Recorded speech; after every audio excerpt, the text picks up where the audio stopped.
started in a minute.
Good afternoon, everyone.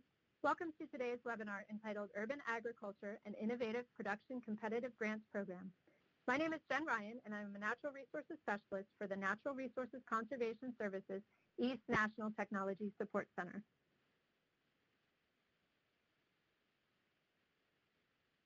We will get started with the presentation in just a moment, but first a few logistical items. This webinar is being recorded. All participants joining today's webinar are in listen-only mode, and all audio is being broadcasted through your device's speakers. Computer or mobile headsets can help with your audio quality and volume.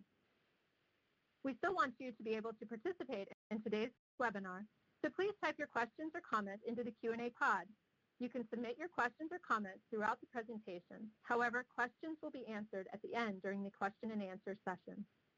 If you are having audio challenges, note the closed captioning link that is provided in the Today's Links pod. The captions open in a new browser window where you can follow along with our presenters' comments. Please note the status bar indicator to the right of Help in the Adobe Connect menu. All green is an indicator that your network connection is strong. If you wish to make adjustments to your view of the webinar, you can make them using the options in the screen share window.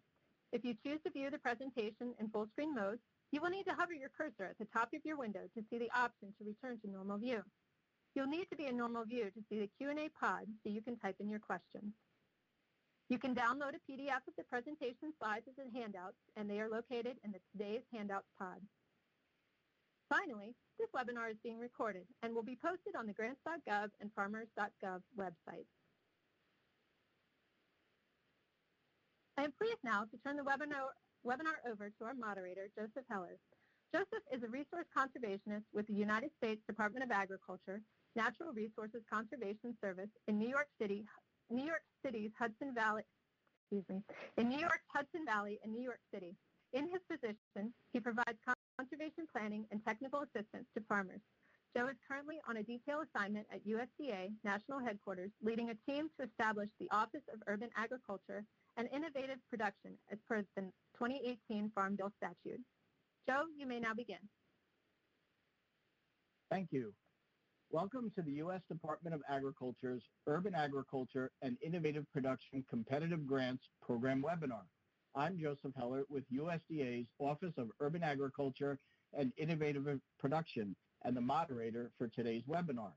This is a newly established grant program under the 2018 Farm Bill, and fiscal year 2020 is the first time USDA is soliciting applications for this funding opportunity. Approximately $3 million is available to fund applications this fiscal year. Applications must be submitted online through grants.gov by 11:59 p.m. Eastern Daylight Time on Friday, July 6th. Applications received after this deadline will not be considered for funding. Once again, please mute your microphone through the presentation. This presentation is being recorded and will be posted on farmers.gov/urban with closed captions for any viewing.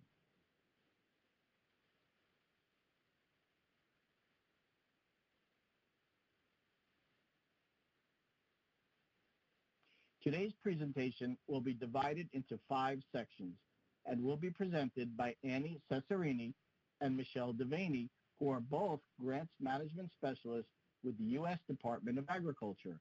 Questions can be submitted through the question and answer box. Any questions submitted that were not answered during the course of the presentation will be answered at the end of the webinar.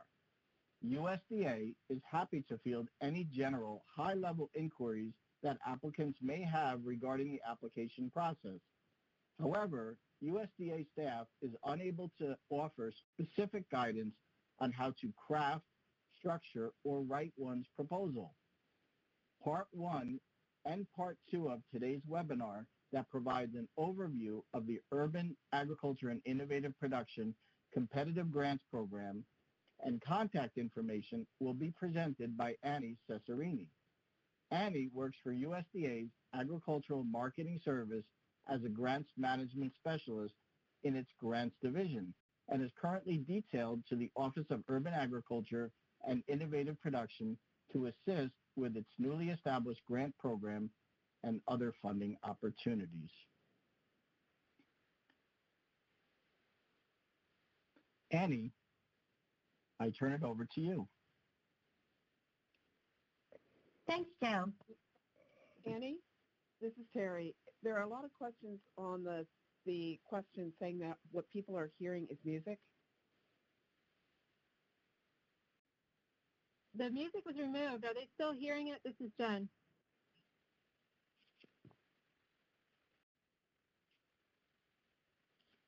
Okay, people are not hearing music. Good. No, I think you can Great, go on, thanks. Annie. Thanks, Joe. The Office of Urban Agriculture and Innovative Production is new to USDA and was created under the 2018 Farm Bill. USDA's Natural Resources Conservation Service is leading the USDA-wide office, which includes representatives from several other USDA agencies, such as the Farm Service Agency and the Agriculture Marketing Service. The office's mission is to encourage and promote urban, indoor, and other emerging agricultural practices, including community gardens and farms located in urban areas, suburbs, and urban clusters, rooftop farms, outdoor vertical production and green walls, indoor farms, greenhouses, and high-tech vertical technology farms, hydroponic, aeroponic, and aquaponic farm facilities, and other innovations in agricultural production.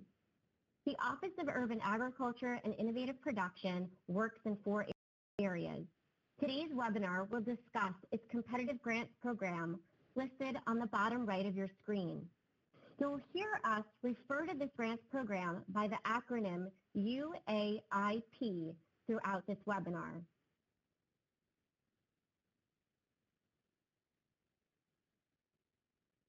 The purpose of UAIP is to support the development of urban agriculture and innovative production activities by funding planning projects and implementation projects led by nonprofit organizations, local or tribal governments, and schools that serve any of the grades kindergarten through 12 in areas of the United States.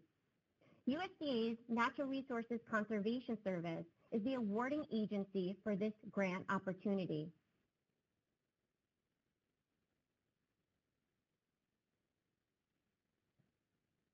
Projects, whether planning projects or implementation projects, should target a single or multiple urban areas, suburbs, or urban clusters in the United States where access to fresh foods is limited or unavailable, and should include one or more partner organizations to achieve project goals within the target areas. I'll further explain these 3 components over the next few slides.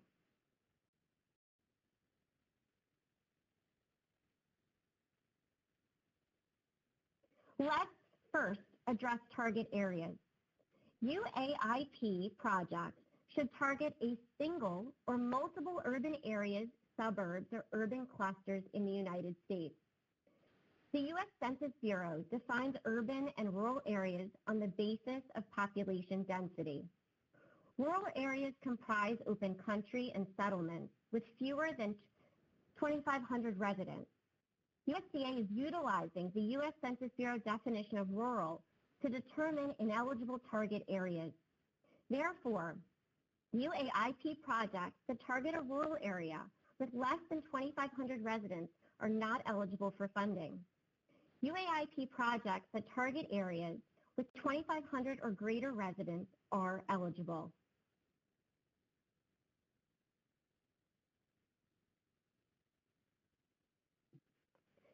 Second, access to fresh foods should be limited or unavailable in the project target areas, and applicants should have experience serving these communities.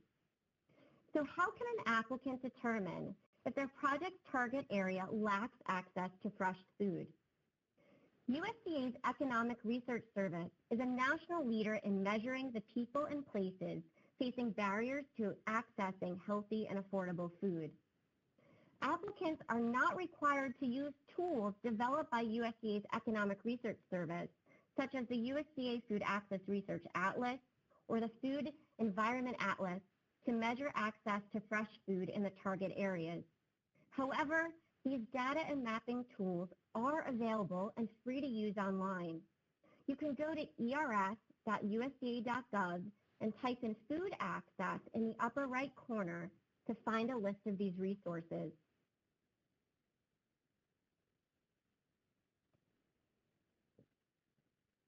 There are many ways to measure food access for individuals and for neighborhoods, and many ways to define which areas are food deserts, neighborhoods that lack healthy food sources.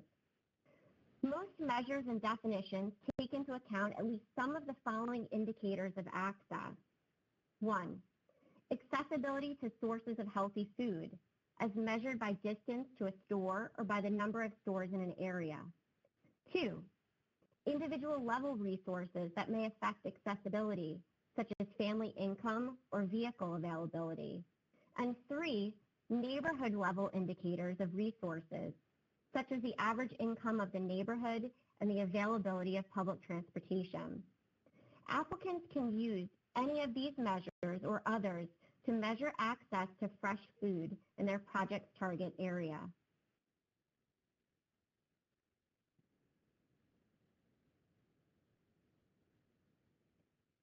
Third, eligible entities should collaborate with one or more partner organizations to achieve project goals within the target areas. Applicants are encouraged to seek and create partnerships with public or private, nonprofit, or for-profit entities. Only the applicant must meet the eligibility requirements for a UAIP grant. Thus, non-eligible entities may be partners on a project. The eligible entity that submits the application to the Natural Resources Conservation Service is responsible for receiving and managing the award if selected. Applicants that apply as partners or other similar groupings must clearly describe the relationship between the applicant and the partner parties. Awards will only be made to a single entity. Letters of intent or support from partners are not required with the application, but may be included. There is no competitive advantage for an applicant to provide a letter verifying support from partners. However, if you wish to include them, simply attach the letters to the application in grants.gov.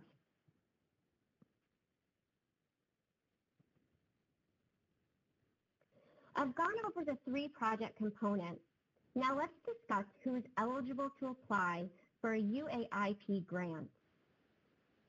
Tribal governments, nonprofit organizations, local governments, and any school that serves any of the grades, kindergarten through grade 12, are eligible to apply for UAIP grants and must be located within the 50 states, the District of Columbia, the Caribbean area, including Puerto Rico and the U.S. Virgin Islands, and the Pacific Islands area, including Guam, American Samoa, and the Commonwealth of the Northern Mariana Islands.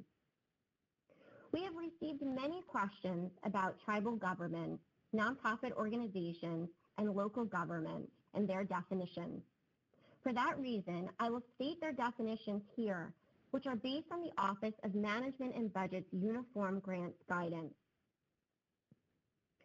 Tribal governments are defined as governing bodies or governmental agencies of any Indian.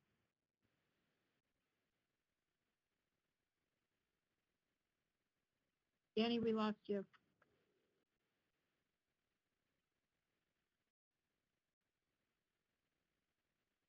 Danny, we lost you.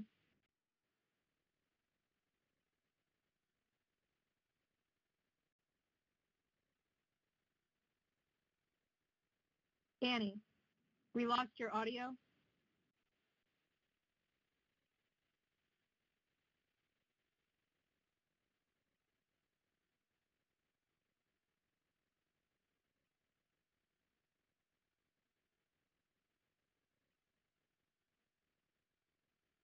Michelle, can you step in? Yeah, Danny's responding, but yeah, it looks like she lost it. Okay, I will pick up where she left off. Can you hear me? Yeah. Yes. Okay. All right, she was in the middle of the definition of tribal governments, so I will just rewind real quick and restart that definition. Tribal governments are defined as governing bodies or governmental agencies of any Indian tribe, band, nation, or other organized group or community, including any native village as defined in Section 3 of the Alaska Native Claims Settlement Act, certified by the Secretary of Interior as eligible for the special programs and services provided through the Bureau of Indian Affairs. The next group are nonprofit organizations. Nonprofit organizations are defined as any corporation, trust, association, cooperative, or other organization, not including institutions of higher education. That A is operated primarily for scientific, educational, service, charitable, or similar purposes in the public interest. B is not organized primarily for profit. And C uses net proceeds to maintain, improve, or expand the operations of the organization. In addition, nonprofits having a 501c3 status with the IRS and nonprofits that do not have a 501c3 status with the IRS are eligible. The next organization is grouped as local government. Local government are defined as any unit of government within a state, including a county, borough, municipality, city, town, township, parish, local public authority, including any public housing agency under the United States Housing Act of 1937, a special district, school district, intrastate district, council of governments, whether or not incorporated as a nonprofit under state law, and any other agency or instrumentality of a multi-state, regional, or intrastate or local government. The very last category for eligibility is any school that serves any of the grades kindergarten through grade 12. Bear with me a minute as I take over the presentation here.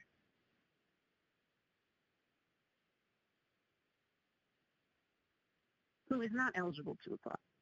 For this opportunity, individuals such as farmer or gardener, for-profit organizations, and small businesses, also institutions of higher education, including any extension programs related to the institution, are not eligible to apply for UAIP.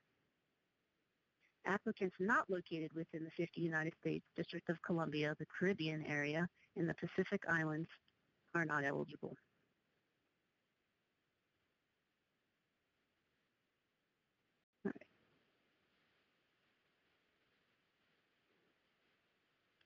Participation. An eligible applicant can serve as the lead on only one planning project or implementation project grant application. You may be listed as a partner on more than one application.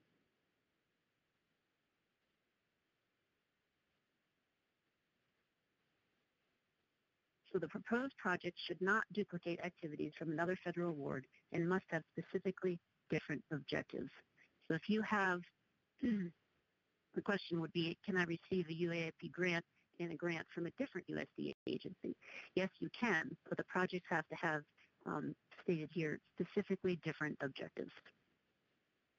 You may want to check with the other federal programs to ensure that you're not violating the terms and conditions of another award you might have with a different USDA agency.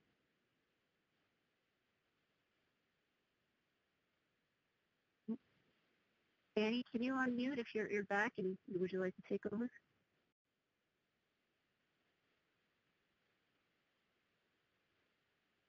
No, I guess you're still muted. Okay. We'll move on to project types and funding amounts. Planning projects. Awards for planning projects will not exceed $200,000 in any single year or $500,000 over 3 years. Projects may be between 12 and 36 months in duration, which is 1 to 3 years. For the implementation projects, those awards will not exceed $100,000 in any single year or $300,000 over 3 years. Projects for those may be between 12 and 36 months in duration, so the same time period, 1 to 3 years. And why are the budget ranges for planning projects higher than the ones for implementation projects? Planning projects have a higher minimum and maximum award because they are new startup projects that may require a greater initial investment, such as research, surveys and assessments, development of technology, design and planning, and so forth. Funding for implementation projects should be used to accelerate existing and emerging efforts.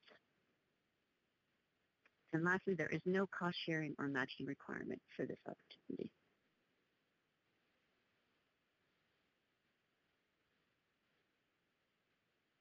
Annie, you want to try again? I'm here. Thanks, Michelle. When trying to decide between applying for a planning project or implementation project, it's important to consider the following. Planning projects support early-stage efforts of farmers, gardeners, citizens, government officials, schools, and other stakeholders in urban agriculture and innovative production.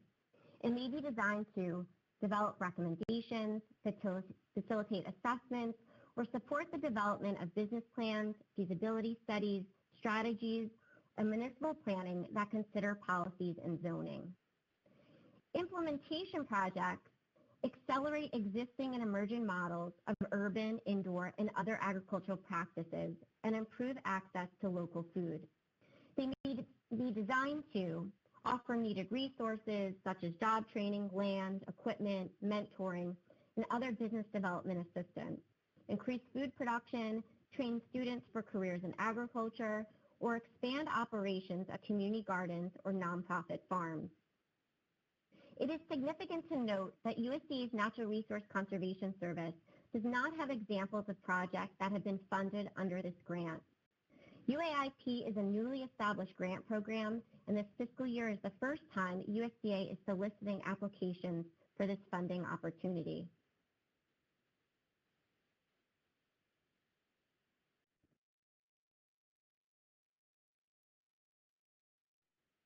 So what does this grant program fund? It funds activities that encourage and promote urban, indoor, and other emerging agricultural practices, including community gardens and farms located in urban areas, suburbs, and urban clusters, rooftop farms, outdoor vertical production and green walls, indoor farms, greenhouses, and high-tech vertical technology farms, hydroponic, aeroponic, and aquaponic farm facilities, and other innovations in agricultural production. Project activities that can be funded under this grant include production-related expenses such as soil, plants, seeds, shovels, gardening tools, tillers, fish, livestock, bees, and hoop houses, or other items necessary to grow and store food. The purchase of a shipping container to grow food is allowable. However, the per unit cost of each supply item must be below $5,000. Any item with a per unit cost of $5,000 or above and has a useful life of more than 1 year is considered equipment. Construction.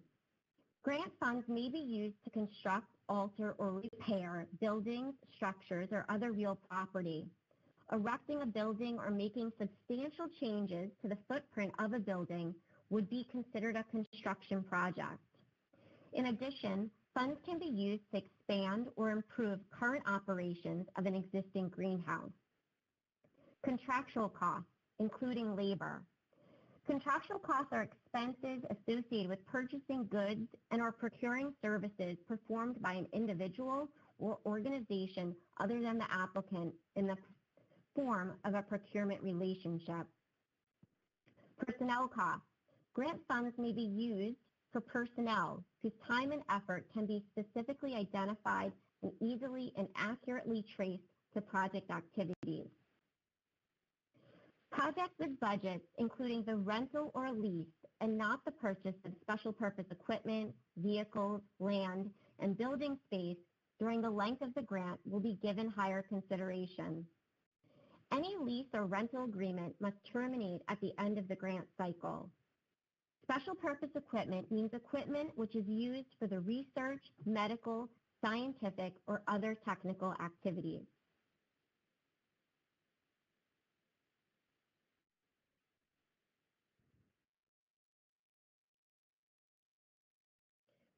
Project activities that are not funded under this grant include the production of hemp, any activity related to growing marijuana, which would be an illegal federal activity and not in compliance with federal law.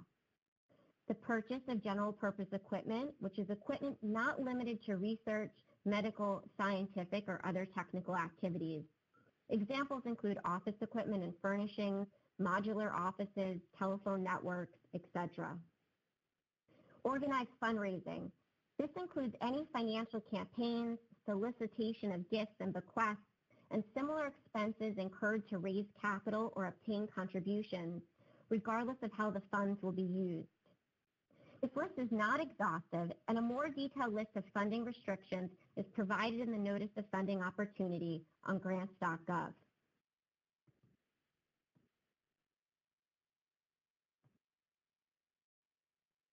I've discussed the purpose of UAIPs, project priorities, eligible entities, project types, available funding amounts and project lengths, and what UAIP does not and does fund.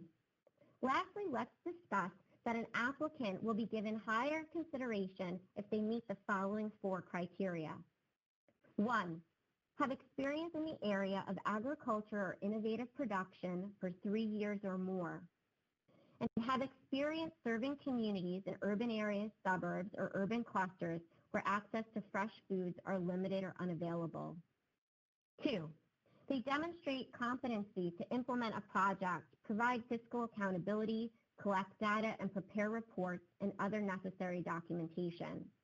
3, they demonstrate a willingness to share information with researchers, evaluators, practitioners, and other interested parties, including a plan for dissemination of results. And 4, they collaborate with one or more partner organizations working in the project target areas.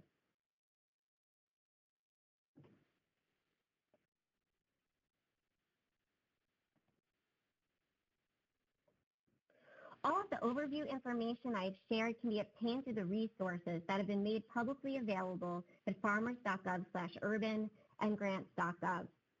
If you have not done so already, we encourage you to visit farmers.gov/urban to learn more about the Office of Urban Agriculture and Innovative Production and its funding opportunities. You can reach out to us with any high-level inquiries about the UAIP program at urbanagriculture@usda.gov. Thank you.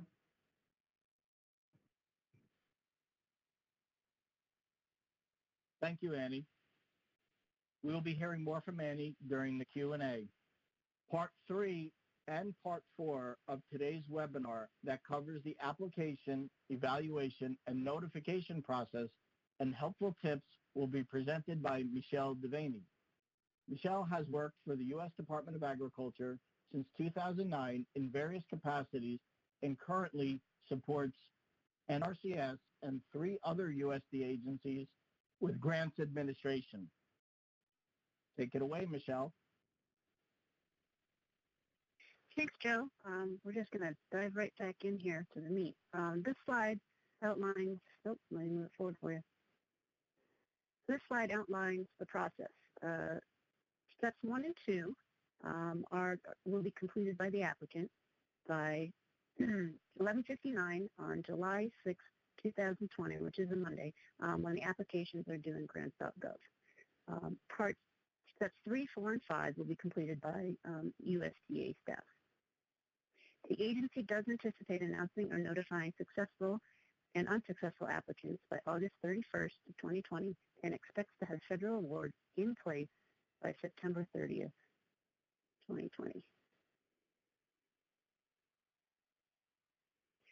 So step 1, pre-work involves several steps that the applicant is responsible for, as I just mentioned. The first of which, if you have not done so already, is to read the 19-page Notice of Funding Opportunity to make sure you are eligible to apply and that you understand the instructions. The NFO, Notice of Funding Opportunity, can be found at the farmers.gov Urban's website and also on grants.gov. There will be some screenshots of grants.gov later on how to exactly find the opportunity. If you determine your organization is eligible and wants to apply, you must follow the instructions in the Notice of Funding Opportunity.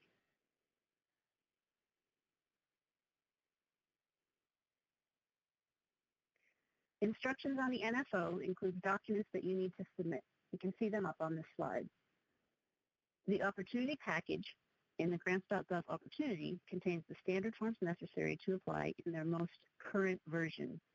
Please do not use old copies of standard forms you may have used for prior applications in recent years. Those forms do change, and I do know that there was a very recent change to the 424 forms. So please use the version in the opportunity package or download the most current version from grants.gov.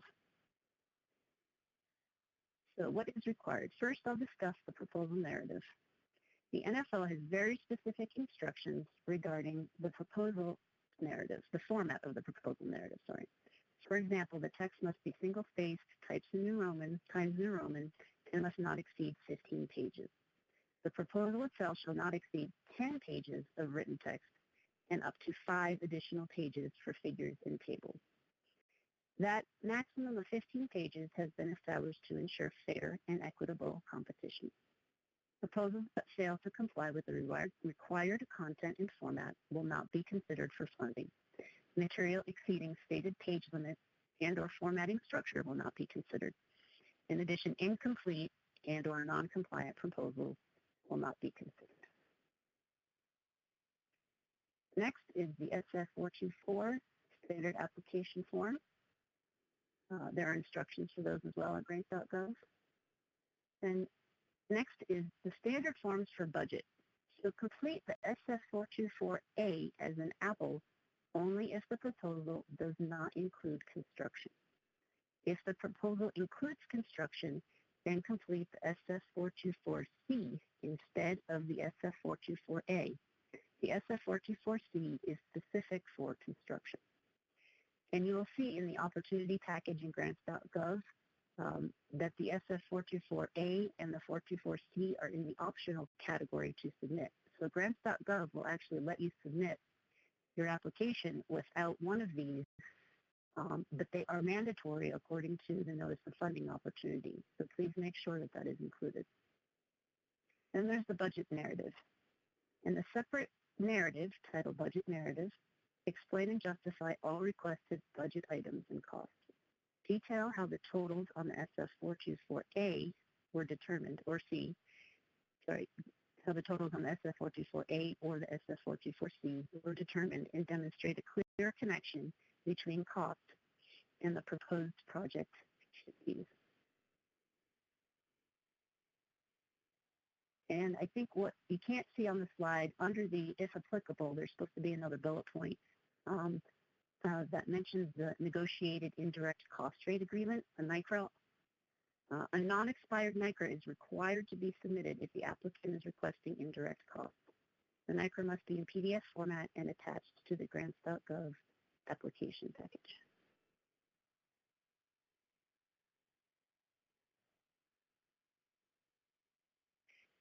Next, I'll discuss what other steps might need to be taken. This chart is a general overview and includes the main steps a new organization or organizations that have never applied for federal grant must complete outside of grants.gov prior to submitting an application through grants.gov. You'll see an estimated time frame on the slide. So start now if you need to complete any of these steps. Do not wait. Some of these can take longer than the timing that is indicated here on the slides. The first is an EIN, an employer identification number, which can also be a federal tax identification number, the TIN. If your organization does not have an EIN, you should allow an additional 5 weeks to obtain that number from the IRS. Next is obtaining a DUNS number, the Dun and Bradstreet number, which is a unique 9-digit identification number for each physical location of your organization. I would like to mention that the DUNS number assignment is free for anyone required to register with the U.S. federal government for contracts or grants. There are a lot of scam websites that charge a fee to help you obtain your DUNS number. Go straight to the Dun and Bradstreet website to obtain it there. Next is registering with SAM. System for Award Management, SAM, is a requirement in order for your organization to be able to apply for federal grants. This registration process is also free. In order to do that and register for your SAM account, you must have either an EIN or TIN and a DUNS number. So if you don't have the DUNS number, you can't start on the SAM registration. I would like to note also that even if your organization previously registered with SAM and you've had federal grants in the past, check now that your organization's account is active because that's an annual certification that is required. The next one is registering with grants.gov. The amount of time to do this can vary, but you should allow up to 14 days to complete all the steps. If your organization does not have a grants.gov registration, more detailed information about each of these steps is on grants.gov website itself. They have a registration page. They have a lot of support there. So if you've never gone through that process, you can just go straight to grants.gov. They are the authority. Lastly, the UAAP applications must be received by 11:59 p.m. Eastern Time on Monday, July 6, 2020. Only applications submitted through this electronic grants.gov system will be considered. Okay, so who should you contact for help if you need assistance or you're having technical difficulties while trying to complete these steps? First would be the first one on this list. If you're having EIN issues, IRS is your point of contact there, and you'll see the phone numbers to contact them.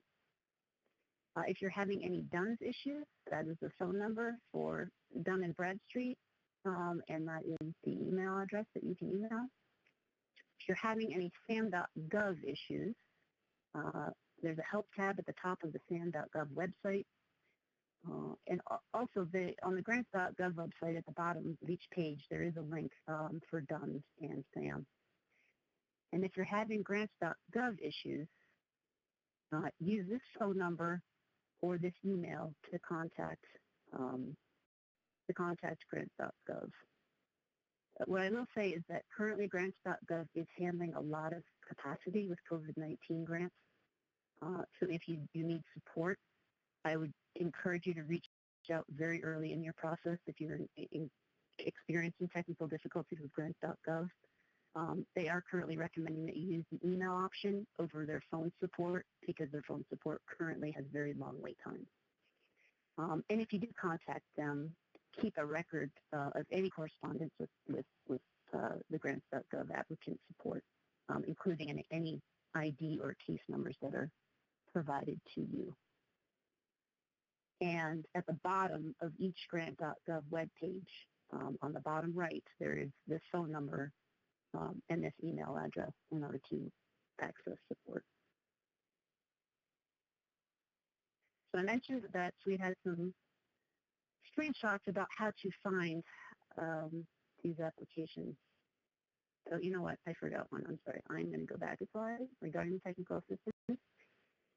The reason why these are all being provided to you is that these systems are not owned and managed by USDA. You must contact the applications listed here for assistance with these issues. USDA agency staff cannot support you with technical issues.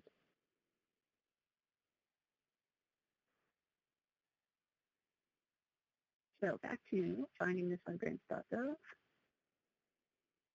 So I mentioned the 19-page Notice of Funding Opportunity, NSO. That and any related documents can be found by going directly to grants.gov website. You can do a keyword search for the program UAIP.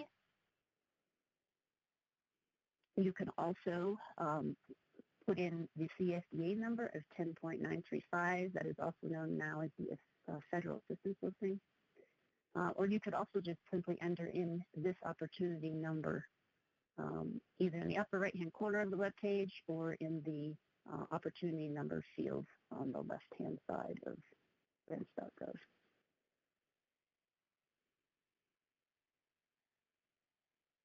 And then once you get into the opportunity, there are 4 tabs here. The very first tab on the left is the synopsis, which is just an overall, it's this tab here, which is an overall view in summary of the grant opportunity. But the meat of what you need to know is in this related documents tab where it says full announcement. You can download this. That is the 19-page Notice of Funding Opportunity with all the details and instructions that you need to know. There's also a frequently asked questions PDF in there as well, and some other instructions for filling out. So submitting it in grants.gov.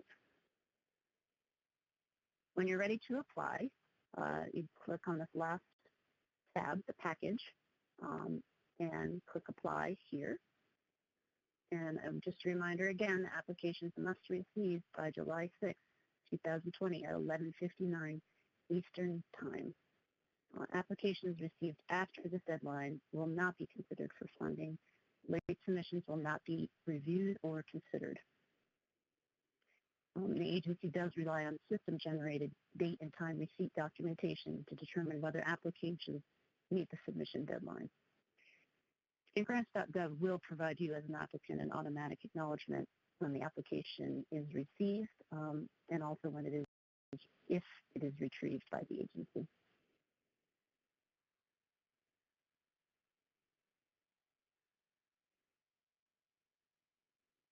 Okay, moving on to the review process.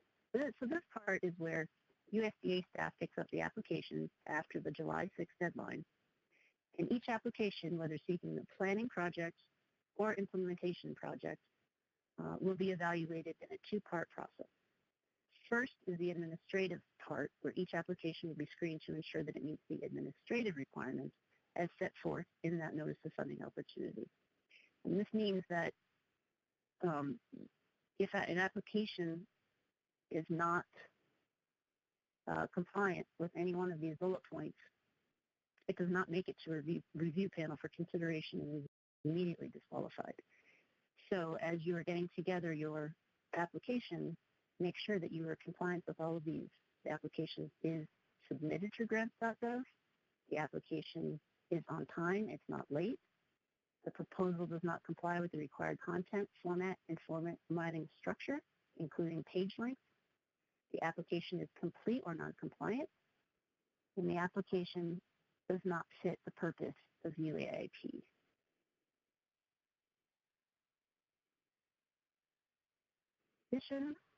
There are some additional ones where the applications will not be reviewed or considered if the proposal includes activities funded by another federal award.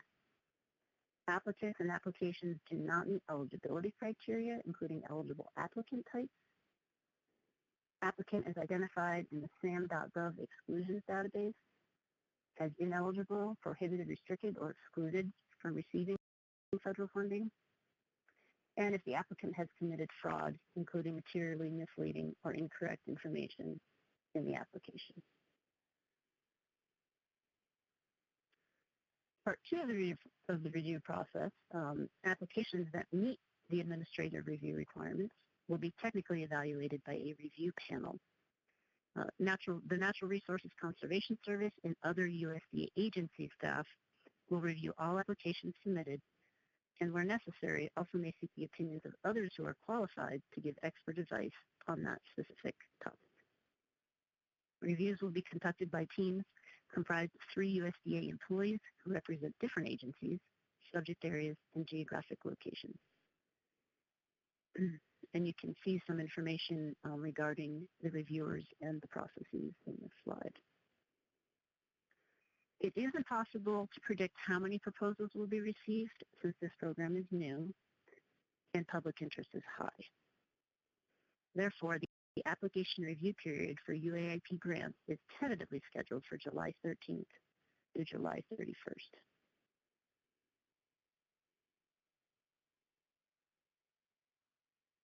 Continuing the technical review process, the Notice of Funding Opportunity contains the specific weights and evaluation criteria that reviewers will be considering when evaluating each proposal. Be sure to review the 6 criteria yourself stated in that Notice of Funding Opportunity so that you can understand what you should address in your project and budget narrative. There's a summary of the 6 criteria on this slide. I'm going to read each one straight from the Notice of Funding Opportunity in its entirety. Number 1, consistency with the UAIP's purpose and priorities presented herein. That's 20%. That would be alignment and intent. Achievability is number 2, quality of the plan presented to effectively support the development of urban agriculture and innovative production activities such as gardens and farms, rooftop farms, outdoor vertical production, green walls, indoor farms, greenhouses, high-tech vertical technology farms, and hydroponic, aeroponic, and aquaponic farm facilities within the targeted area. That is also 20%. The third one here, another one for 20%, impacting projected measurable outcomes. Potential for positive impact in targeted urban and suburban areas where limited access to healthy, affordable food is an issue, as listed in the USDA Food Access Research Atlas. Number 4, also at 20%, expertise and technical narrative. Internal and external organizational support for execution of the project, including experience and expertise of key personnel in agriculture and innovative production. The 5th one,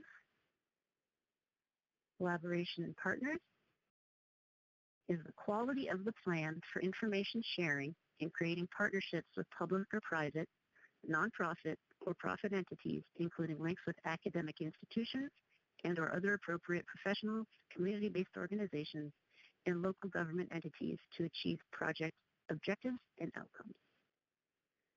The 6th and final one is also worth 10%. Projects with budgets not including the purchase of special purpose equipment, vehicles, land, and building space during the length of the grant.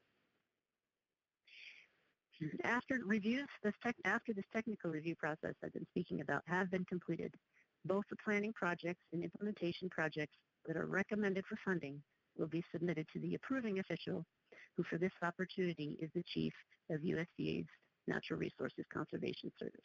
He will make the final award decision.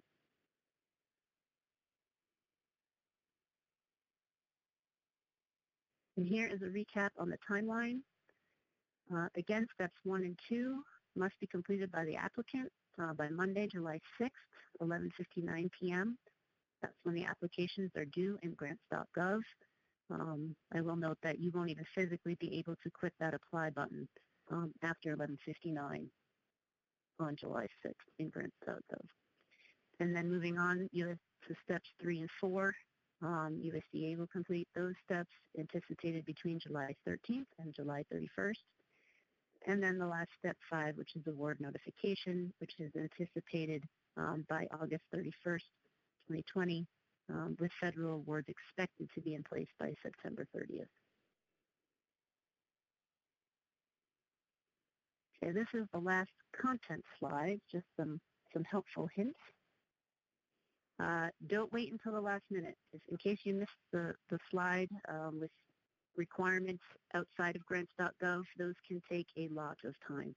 Even if you are just renewing your annual SAM registration, that's generally faster than a new registration, but it still can take some time, so do not underestimate that.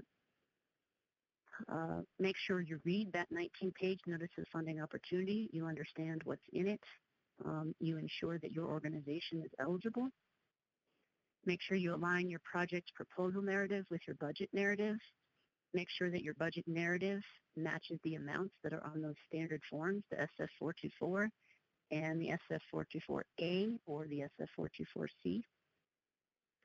And make sure that your proposal complies with the required content and format that's in that Notice of Funding Opportunity, including page limits, font, and I will note that proposal headings are different for the planning projects and the implementation projects.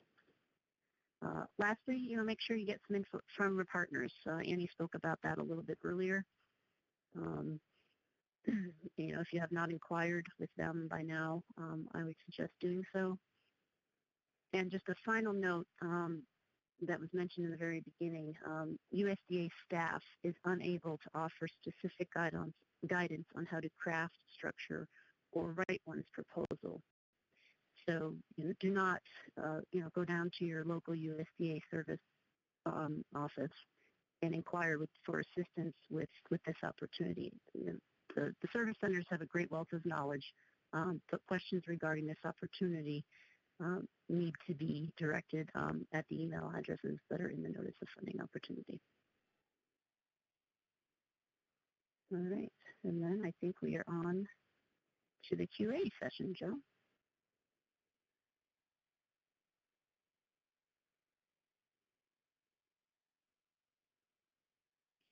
Thank you, everyone. And thank you, both of our presenters who you will be hearing from on the questions and answers. You may hear some pauses in between the Q&As today because we are receiving quite a number of them, substantial number of questions, and they're all excellent questions, and we hope that we can answer all of them. We're trying to group similar questions together. So if your question is a little different, we're hoping that we can answer them simultaneously. So at this time, we will answer any questions that were submitted in the question and answer box and not answered during the course of the presentation. As a reminder, USDA staff is unable to offer specific guidance on how to craft, structure, or write one's proposal.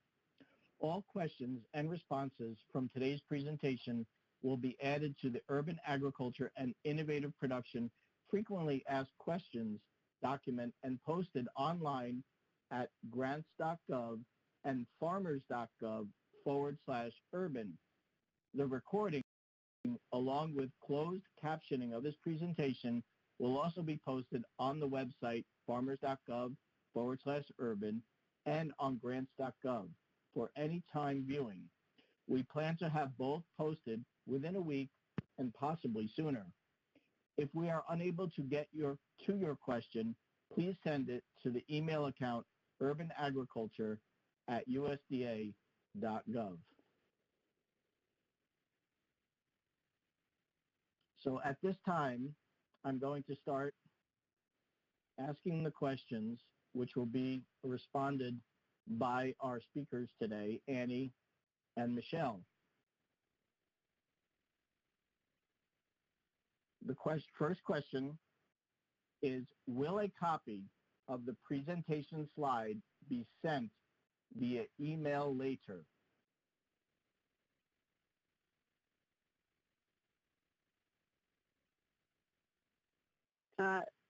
So a PDF of today's presentation is available in today's handouts pod in the Adobe Connect meeting. And the presentation itself can be uploaded to grants.gov, just a copy of the slides. It will not be emailed, however. Can institutions of higher education apply for this grant?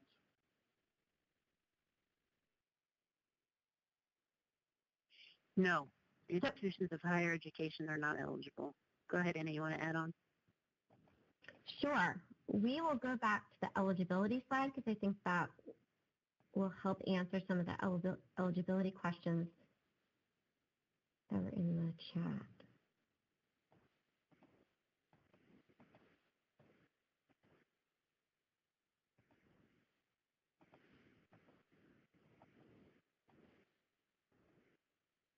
So on this slide, it discusses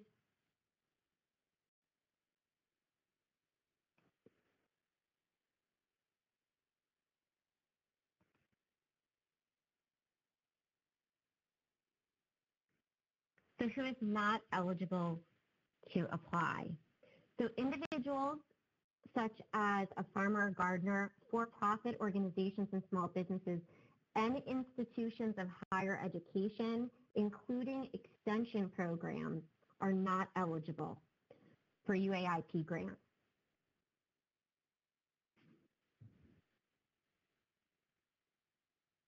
Thank you. So here's a question that I'm going to lump. Can funds awarded be used to create subgrant opportunities for both nonprofits and for-profit businesses? And are 501c4s eligible for these grants?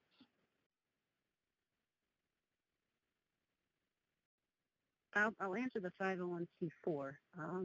I believe those are organizations that are specifically agricultural and horticultural and tax exempt. So we will provide a final answer on the Q&A document, but these, the NFO does state that nonprofits not having a 501c3 status are eligible.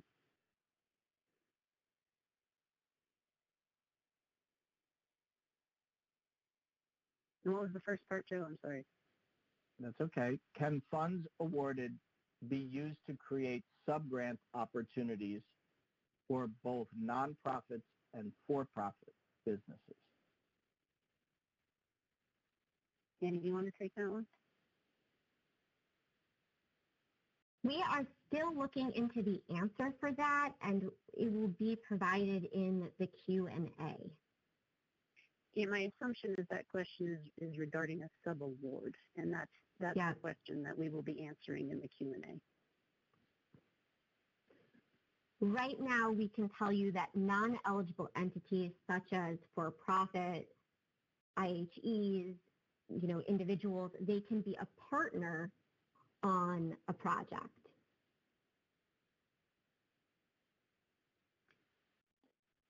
Correct. So a question that's related to that is, are for-profit businesses eligible for this funding opportunity? They are not. Right. I'm going to go to the next question. Would a state Department of Agriculture be considered an eligible local government?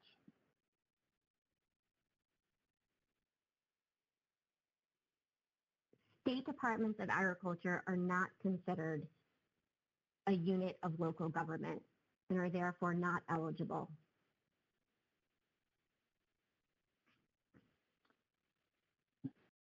May an organization apply on behalf of a school district serving multiple schools?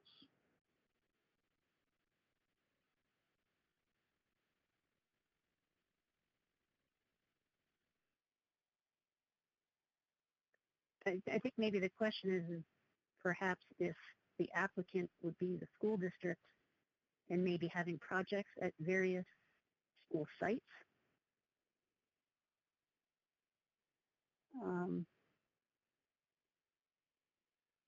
If that is the case, the answer would be yes. Okay. Are land-grant universities and cooperative extension services eligible under this funding opportunity? They are not eligible under this funding opportunity and can be a partner on a project.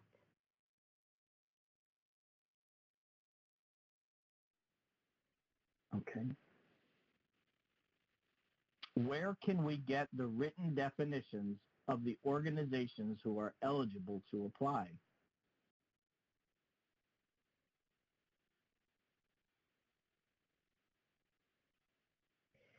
The definitions of the organizations that are eligible to apply are provided in the frequently asked questions document for this funding opportunity. That is posted in grants.gov as well as farmers.gov/urban.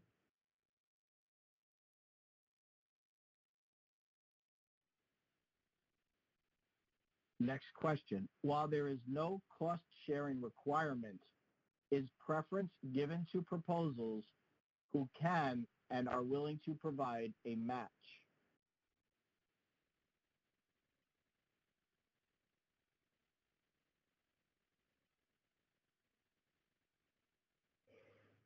There is no competitive advantage to providing a match. Next question. Can you receive a planning project and an implementation project together?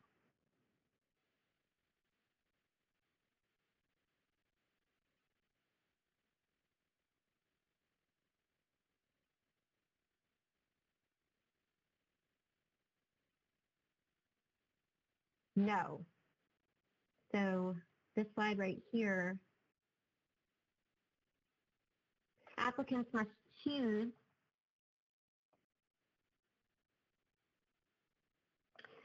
between submitting a grant application for a planning project or an implementation project.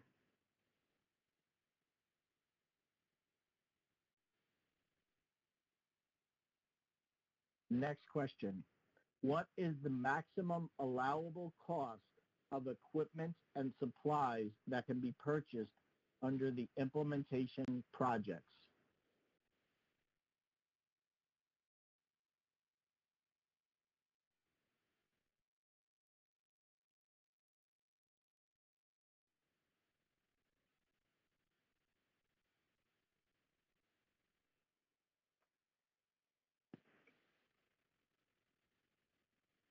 I would say there is no maximum threshold, and I'm struggling to go back to the presentation to find the criteria.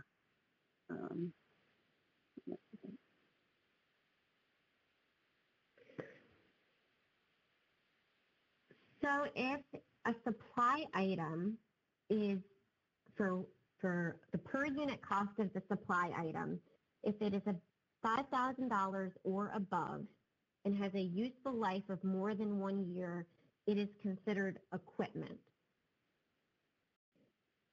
Projects including a budget for rental or lease of special purpose equipment will receive preference, and that special purpose equipment is defined as equipment that is used only for research, medical, scientific, or other technical activities. General purpose equipment, which is not associated with specific project activities related to research, medical, scientific, or technical activities, is not allowed under this funding opportunity.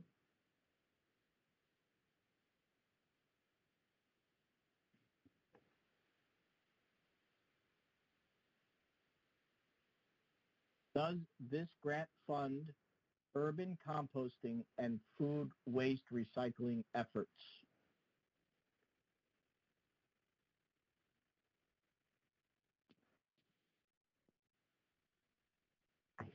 That's a great question.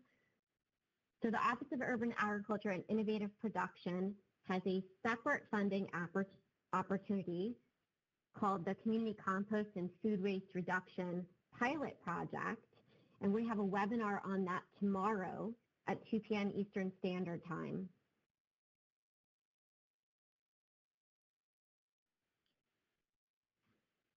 Would a new nonprofit farm with a business plan, but that has not started operating, be able to apply for an implementation project, or would that still be considered a planning project?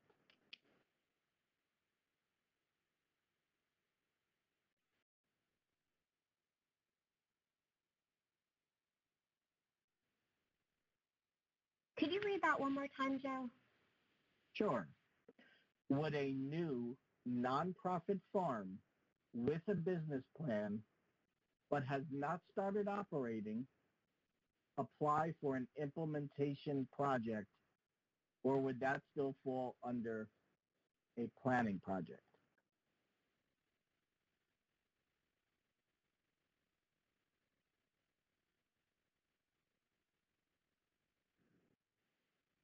So we cannot provide specific guidance on your project. And from what you're saying, you're talking about your eligibility and not so much your project activities.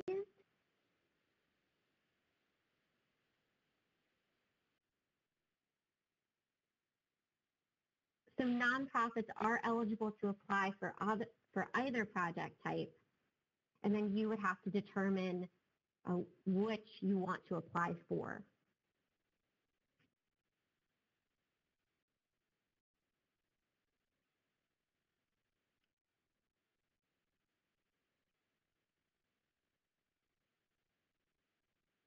Can grant funds be used to purchase land?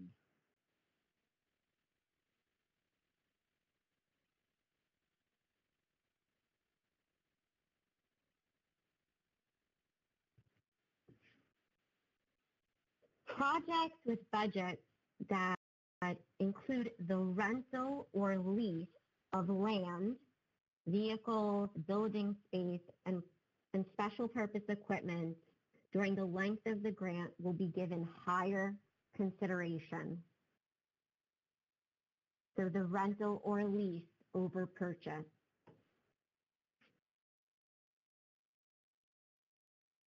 Would the Urban Ag and Innovative Production Funds provide funding for personnel for nutrition education or cooking classes that encourage or teach the use of foods grown in an urban garden?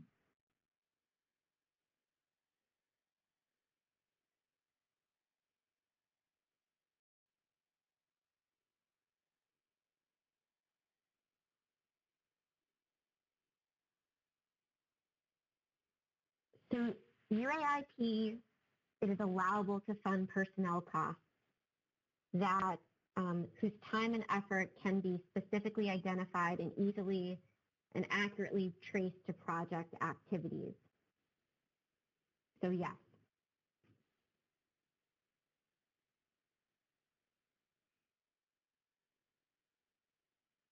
Does the prohibition of growing marijuana extend to policy or code clarifications that may be a portion of a planning project or scope of work?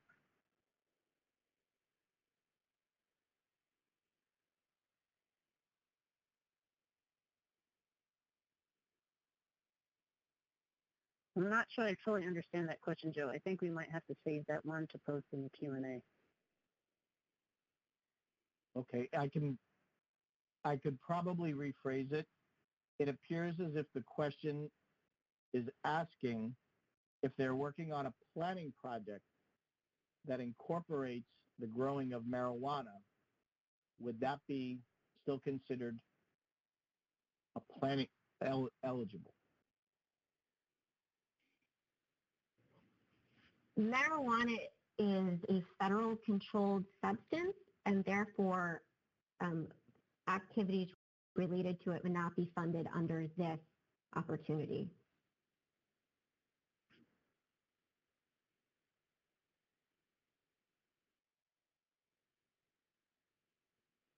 Can you clarify the extent of limited fresh food access? How far should the project be from these sources?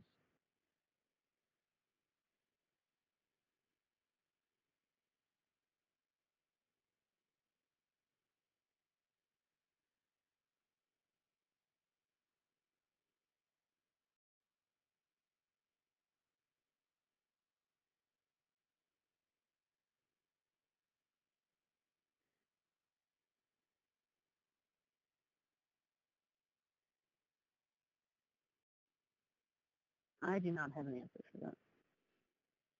I was going back to the target. So project, so this slide we went over in the beginning, but so projects should target a single or multiple urban areas, suburbs, or urban clusters in the United States where access to fresh foods is limited or unavailable. So that means that your project target area should be within those communities where fresh food is limited or unavailable.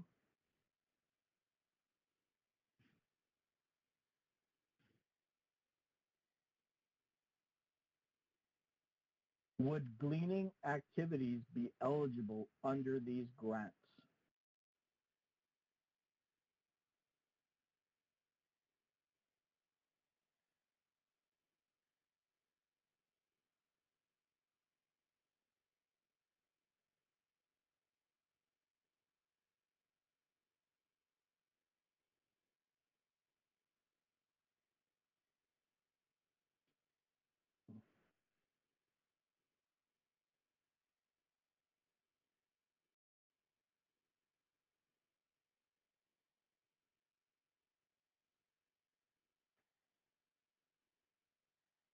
So I think for that, I think it's just important to mention that activities that encourage and promote urban, indoor, and other emerging agricultural practices is the focus and purpose of this grant program.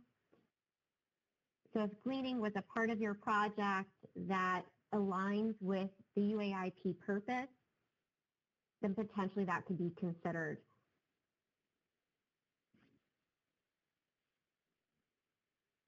After funding, if a project is awarded funding, what is the program start date?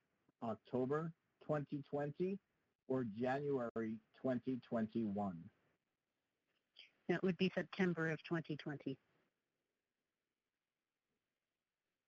Are documents for this notice of funding opportunity available and or offered in Spanish?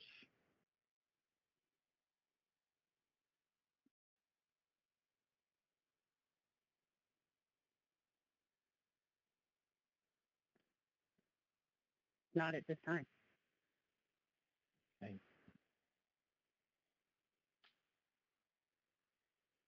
Would the grant cover the cost of transporting students to project sites?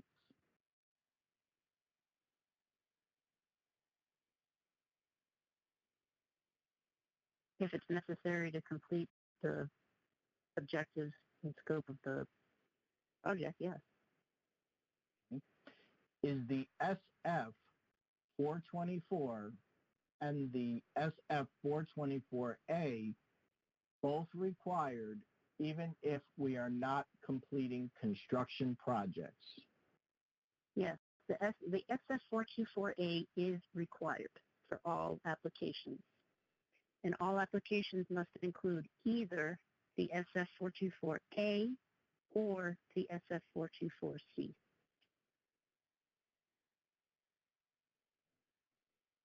Would you please repeat the indirect costs? What I can say about that is if an organization is requesting indirect costs, that the negotiated indirect cost rate agreement, the current one, meaning that it can't be expired, must be included with their application.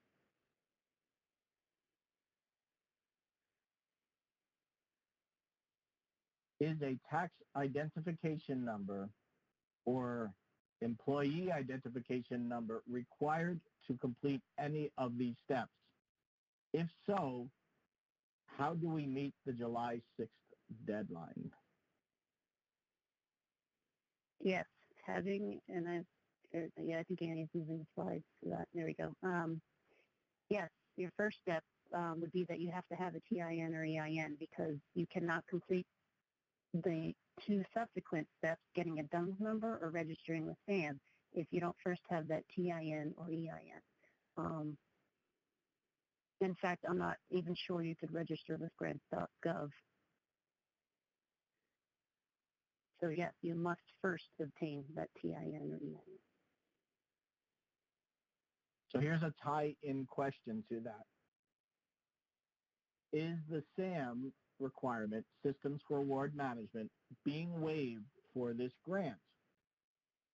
Ours has been processing for weeks, and some agencies are waiving it due to higher number. This is from the question. Those are words from the question. Yeah, no, I understand. Currently, due to the COVID-19 pandemic, OMB has offered some flexibilities to the SAM registration requirement. So right now, the awarding agency can relax the requirement to have that SAM registration at the time of application. Currently, grants.gov will accept applications without that. However, to do so, you must contact the grants.gov applicant support.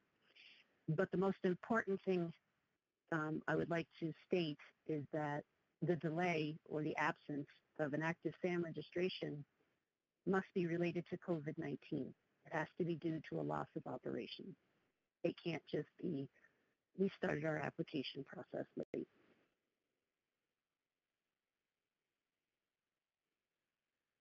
And just to further add to that, when that flexibility will end is a moving target.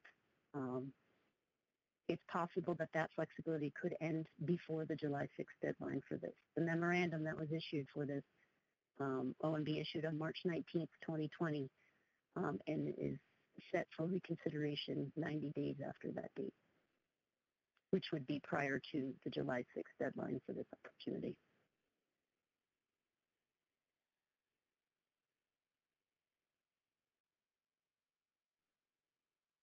For a planning project grant, can you apply for less than $200,000?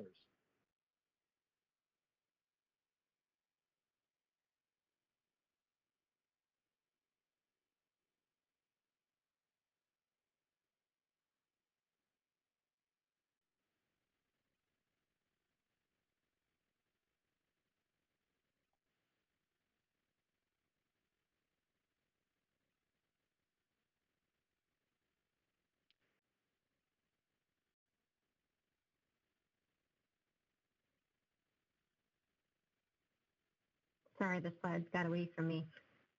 But I wanted to make sure on this next slide that you saw this. So for a planning project, the budget cannot exceed $200,000 in any single year or $500,000 over 3 years. So the minimum budget is $200,000 and the max is $500,000. And then for implementation projects, it's the same. So cannot exceed $100,000 in a single year or $300,000 over 3 years. So these are the ranges of the funding amount.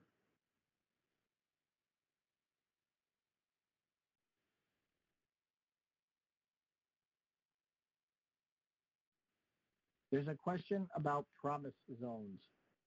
Do we need a letter of support from our promise zone lead agency?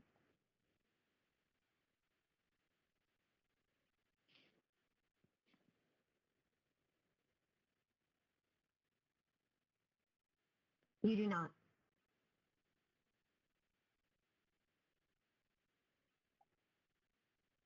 Okay.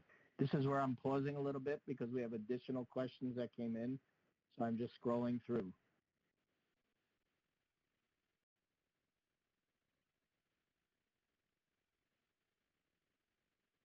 Is there an advantage to submitting before July 6th? No. And As you Joe, work- go ahead. No. Okay. Well, why don't you finish, and then I'll ask the next question. Okay, no, it's just, I know you had asked an open-ended indirect cost question, and I do see one in here asking about the de minimis. Yes, you can submit a 10% de minimis indirect cost rate agreement in lieu of a NICRA. Okay.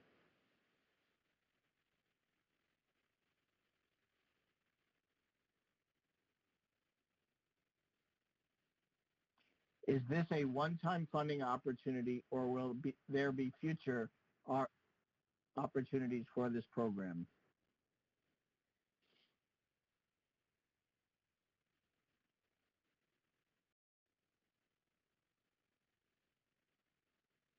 At this time, we don't have an answer.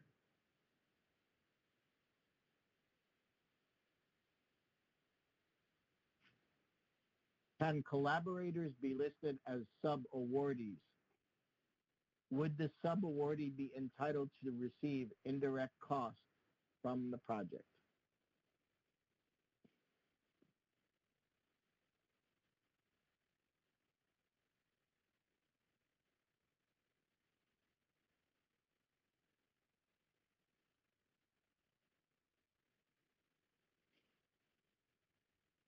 Annie, unless We you're will- prepared to answer, go ahead. Oh, no, go. I was just going to say that we're going to add the sub-award questions to the FAQ document. Yeah, I was going to say the same. Joe, I saw that there is a clarifying question about the slide that's up on the screen, and someone's asking if the minimum funding for an organization can request is $200 for planning projects and $100,000 for implementation projects, and that is correct.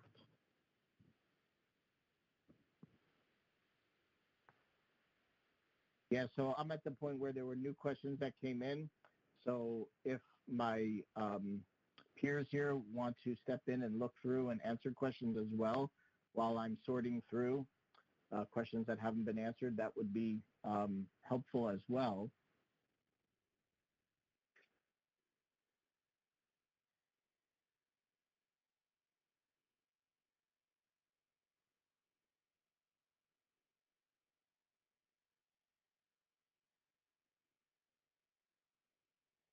Yeah, there was another one in here about indirect costs. So if your organization does not have a NICRA, does not have a de minimis agreement, if you are eligible to use the de minimis rate but currently don't have an actual agreement, in your budget you can use an indirect cost rate of 10% of modified total direct costs.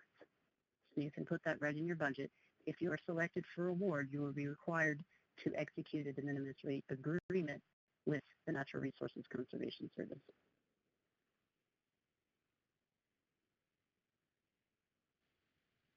If an organization has an application for FMPP program, which is another federal program,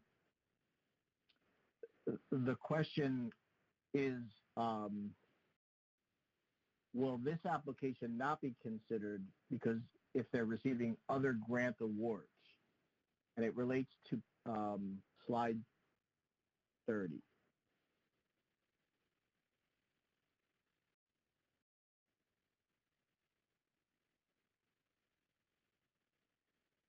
Okay, So I think they're asking about the Farmers Market and Local Food Promotion Program, which is an AMS grant program. And so the proposed project, the proposed UAIP project that you would be submitting should not duplicate activities from another federal award and have specifically different objectives.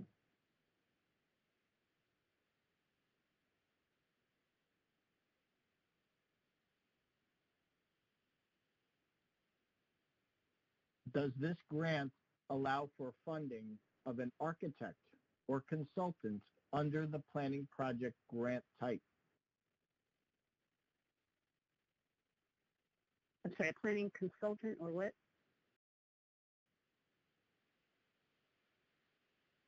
Does this grant allow for funding of an architect or a consultant under the planning project grant type?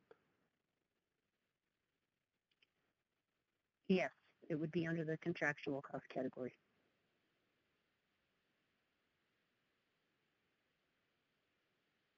Can you define special purpose equipment? I believe that's in the presentation. Let me find the slide.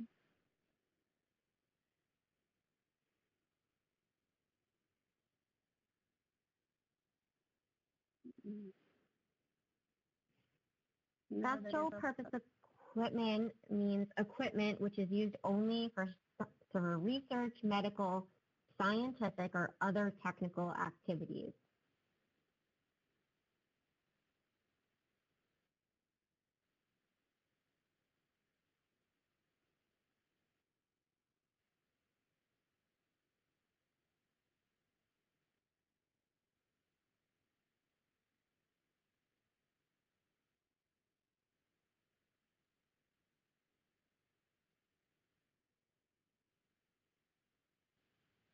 Is there a preference given to disabled individuals or veterans?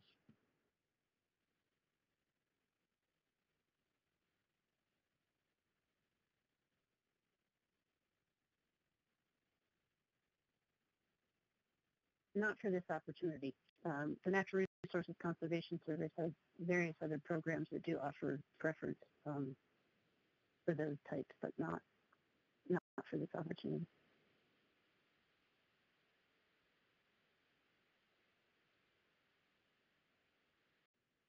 If we are to rent a facility, equipment, etc., are we expected to terminate those contracts after 3 years when the grant is over?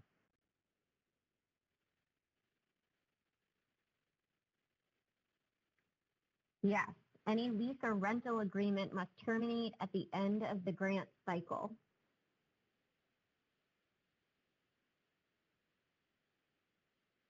Can more than one municipality be applicants together? No.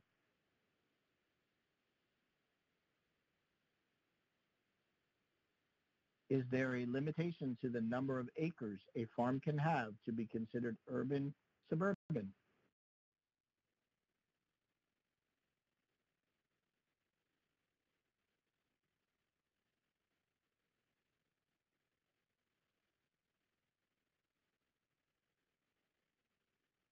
For this opportunity, we are using the U.S. Census Bureau definition that is based on population density for our target areas.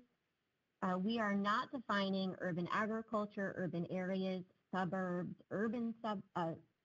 suburban areas, urban clusters.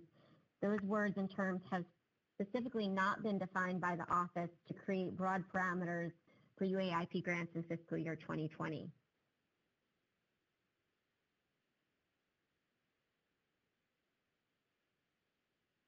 Should proposals include COVID-19 contingency plans if their project activities may be impacted by social distancing measures, such as community outreach or events? Not at this time.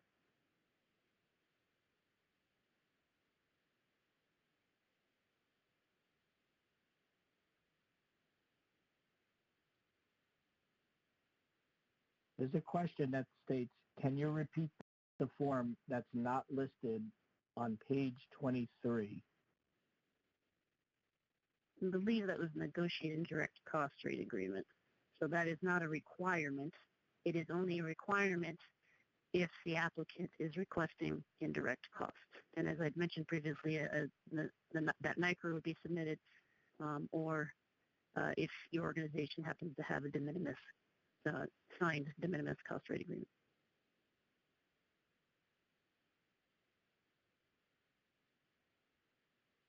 Will these deadlines be extended due to the COVID-19 pandemic?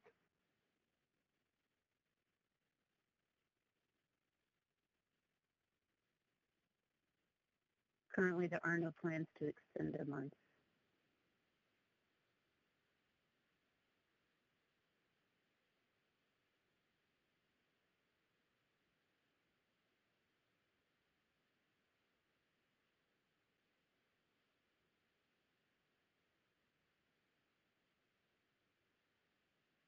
I'm still scrolling through the questions. Yeah, I'm seeing a couple about what we mean by special hire consideration.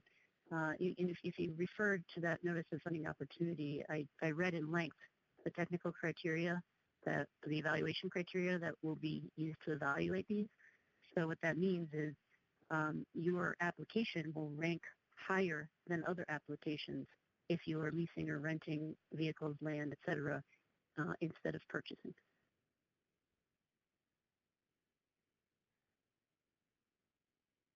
If the project is geared towards the urban community, can you work with a nonprofit or farm partner, in a rural community?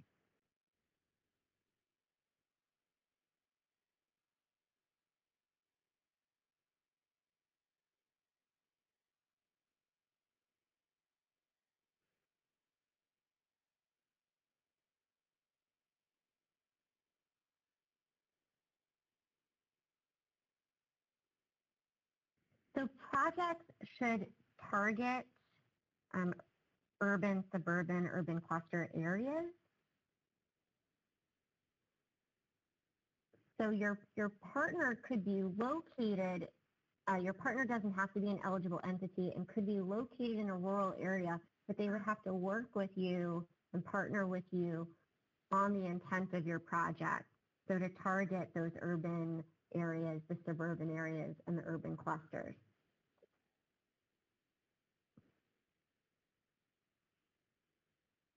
Okay, I see an easy one here. Is construction of a fence of permissible activity? Yes, grant funds could be used to construct a fence if the construction of that fence is necessary to the scope and objectives of the project.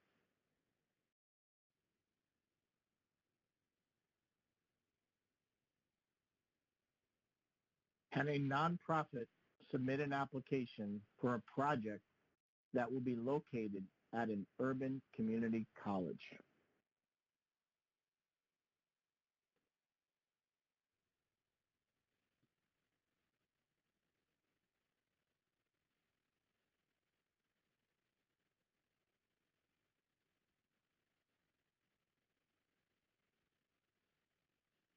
So If it meets the definition, if it meets the definition of the target area and the criteria for projects, then yes.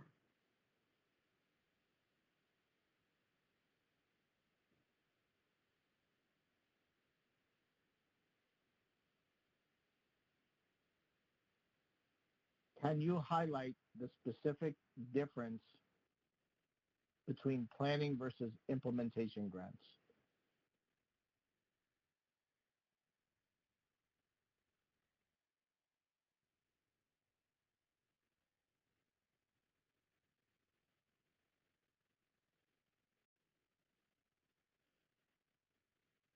So that's on the screen right now. I think the biggest difference is to think about it as the planning projects are the early stages. They support the early stages, where implementation projects accelerate existing and emerging work or models.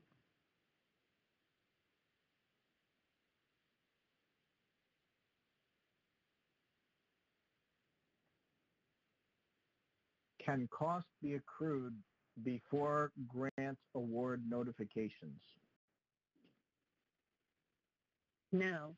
In fact, I'm going to pull up that section. Not even prior to selection. So no cost can be incurred until the grant agreement is signed by both the recipient, who would at this point would be the applicant, the selected recipient, and the Natural Resources Conservation Service. That fully executed notice of award document. Prior to that, no costs will be eligible for reimbursement.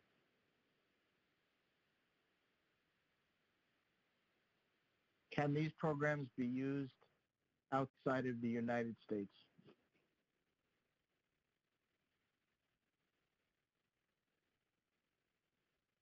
I don't know if they mean the projects can be outside or the applicant can be located outside, but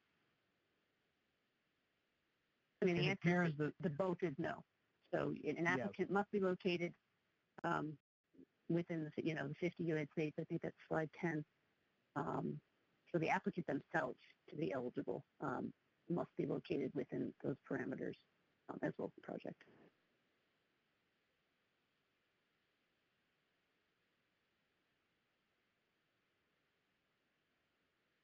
Is there a deadline or cutoff for submitting questions? Yes. I'm looking that up now. And just back to the question previous to this, so your target for your project, it has to target a single or multiple urban areas, suburbs, or urban clusters in the United States. So in addition to the eligible entity being in the United States, so does their project.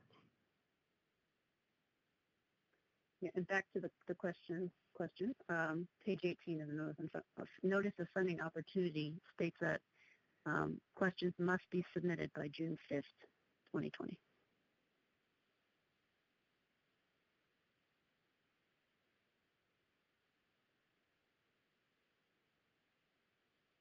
And I see another one here. Is the grant only available for those organizations, et cetera, that participated in this webinar? No. The grant is open to all the eligible organizations that we presented today.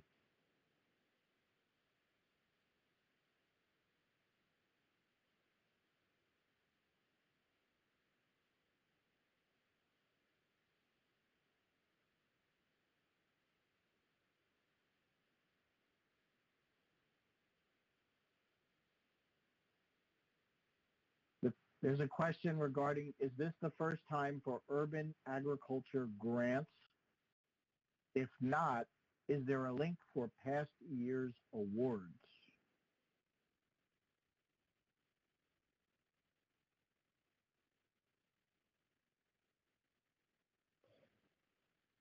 The Natural Resources Conservation Service does not have examples of projects from previous years because this is a newly established grant program. In fiscal year 2020 is the first time the USDA is soliciting applications for it.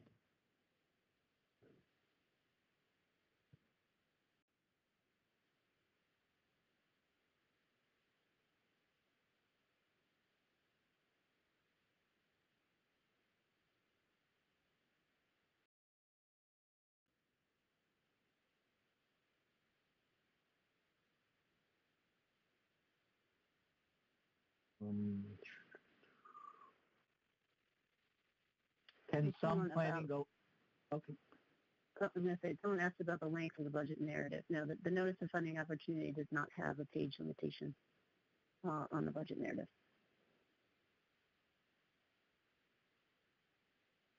Can some planning go into an implementation project proposal?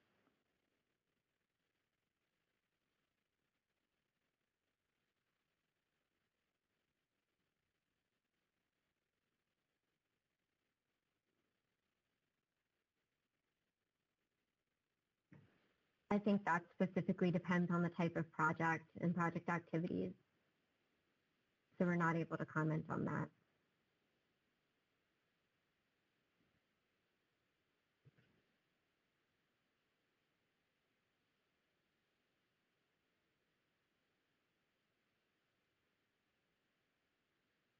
Can the application be made on behalf of a county that includes several small towns within the county?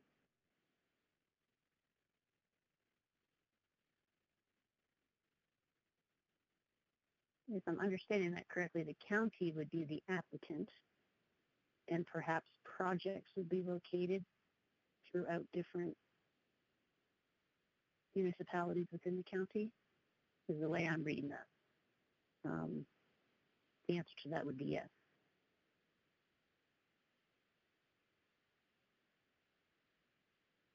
Must tables be within 5 pages after narrative, or could the tables be placed within the narrative?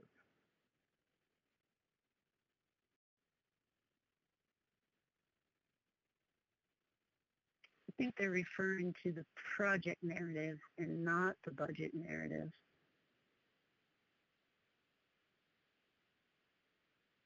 I'm looking that up right now.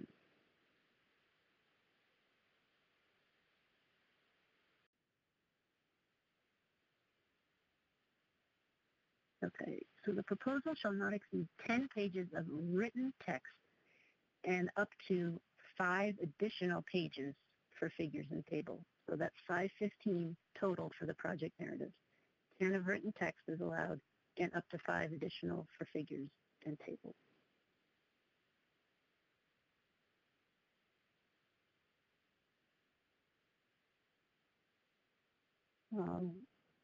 Here's one too. Can you start the application and save and go back in on a daily basis as you work on the grant? Yes, in grants.gov, you can start the application. You'll be doing it in what's called a workspace feature, and yes, you will be able to go back.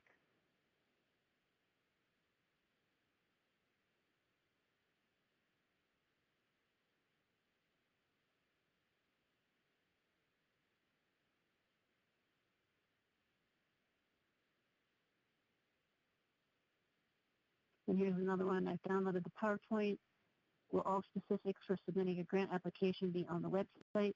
All the specifics for submitting an application are available in the opportunity on grants.gov. If you download that 19-page Notice of Funding Opportunity, which is titled Full Announcement on grants.gov, all the requirements and instructions are in there.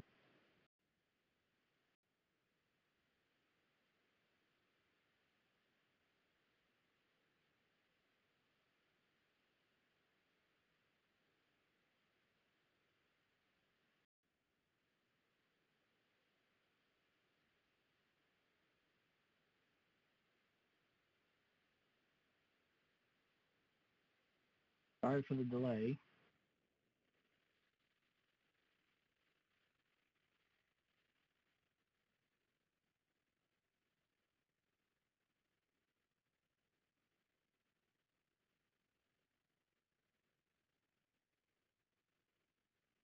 Are private elementary schools eligible? Yes. Are subawards allowed with partners? I know we did discuss that, but this one is specific if they're an institution of higher education. Can they be a subawardee? We're going to answer that in the Q&A. Okay.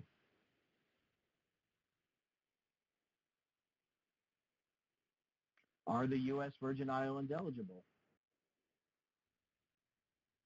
I believe they were included on that eligibility slide. Let me get back.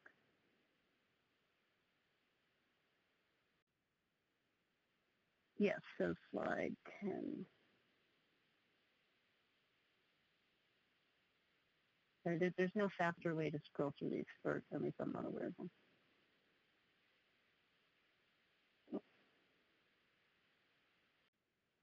And then it goes too fast.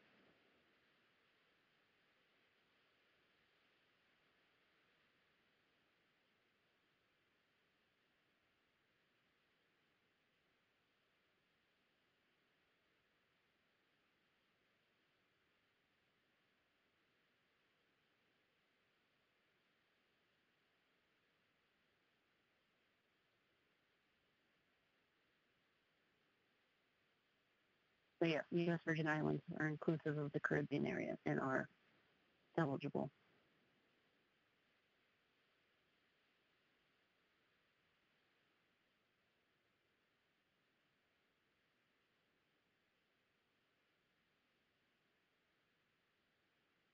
Can homes be considered an eligible site? I'm assuming that's a private home.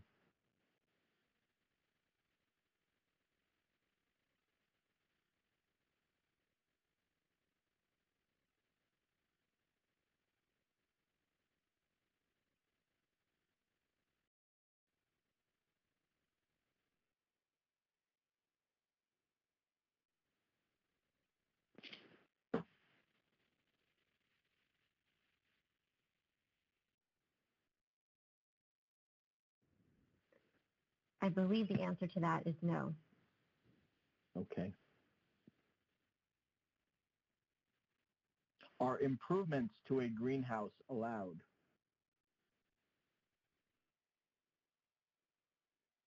Yes.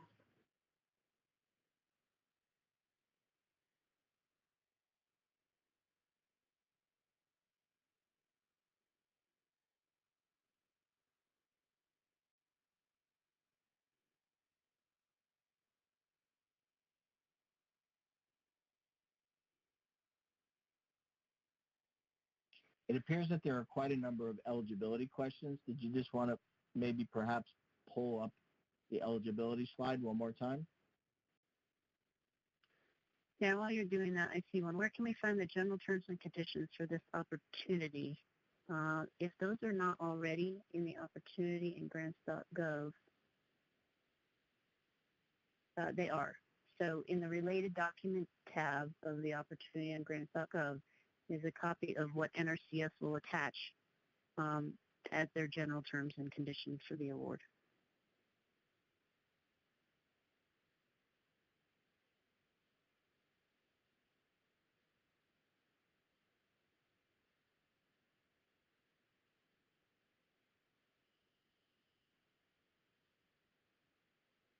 And I see another one. Our agency will not be conducting construction, but our subgrantees may use funds for such efforts. Which is the appropriate SF form for us to provide?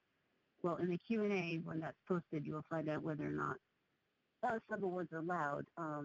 If they are, their use of the funds for construction are irrelevant. You should use the SF 424A.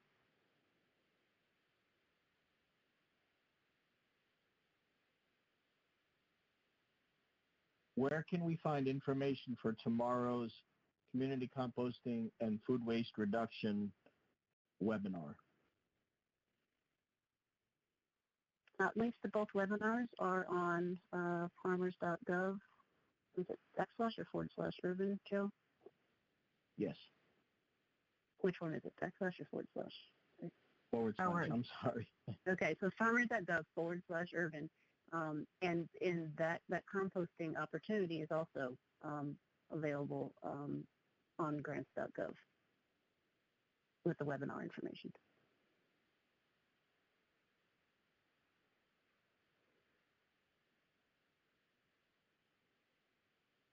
I do see another one. Are there any mandatory costs not mentioned in the NFO that should be added to the budget? Costs such as mandatory USDA grantee training or gatherings. I recognize other programs do require that. That is not mandatory cost in this case. You do not need to add it to your budget.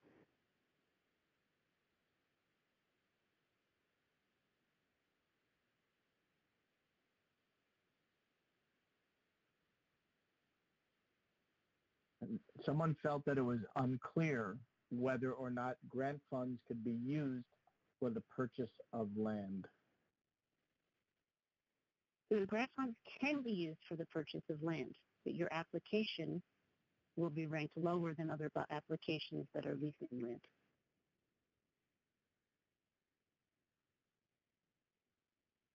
Or I should say your ranking for that specific criteria will be lower than others.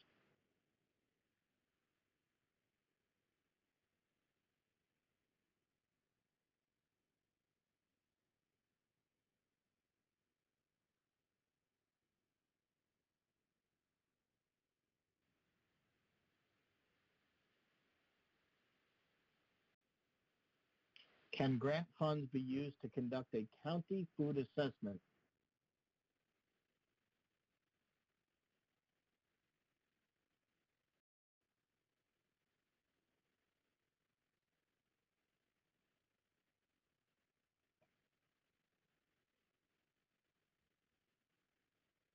So planning projects have a higher minimum and maximum budget because they're new startup projects, and that could include surveys and assessments, research, design and planning, development of technology, and so forth. Can a project be multi-state?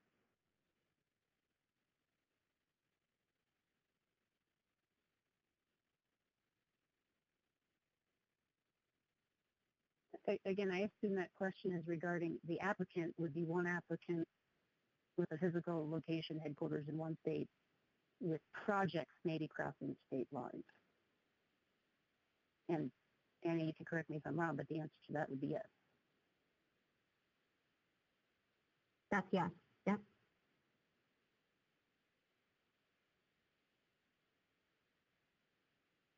Can grant funds be used for software development that would facilitate access to locally grown foods?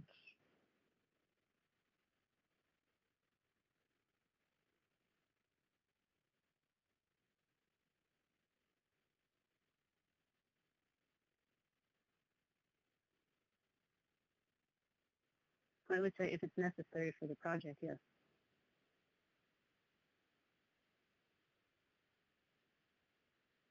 I do see one here, Joe. Is there a narrative template provided? There is no template provided for the budget narrative, and there is no actual template provided for the proposal narrative. However, the notice of funding opportunity does contain different headings to be included on each of your proposals. So there are separate ones for the planning project and separate ones for the implementation project.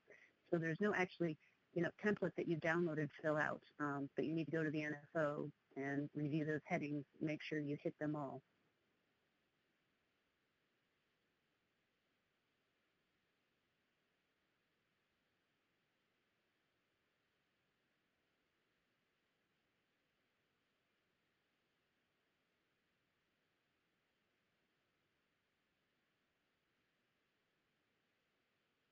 Is this a reimbursement grant?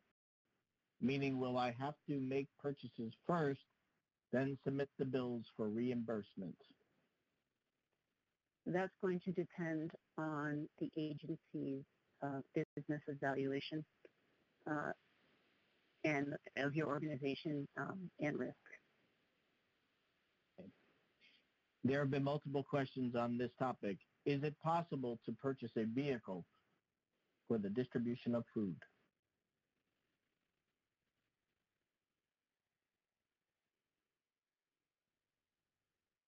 So that's going to be the same answer as for the purchase or rental of land. So equipment, if it's a vehicle over $5,000, valued at over $5,000, the useful life of more than 1 year, that equipment purchase, if it's included in your budget, could result in you ranking lower than someone that would propose to lease or rent a vehicle.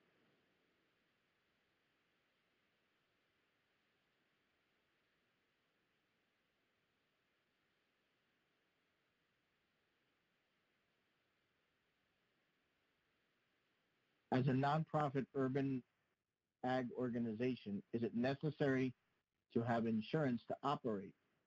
Can this grant cover the cost of insurance?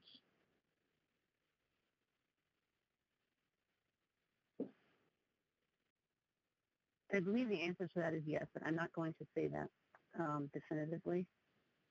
I am going to answer that in the Q&A.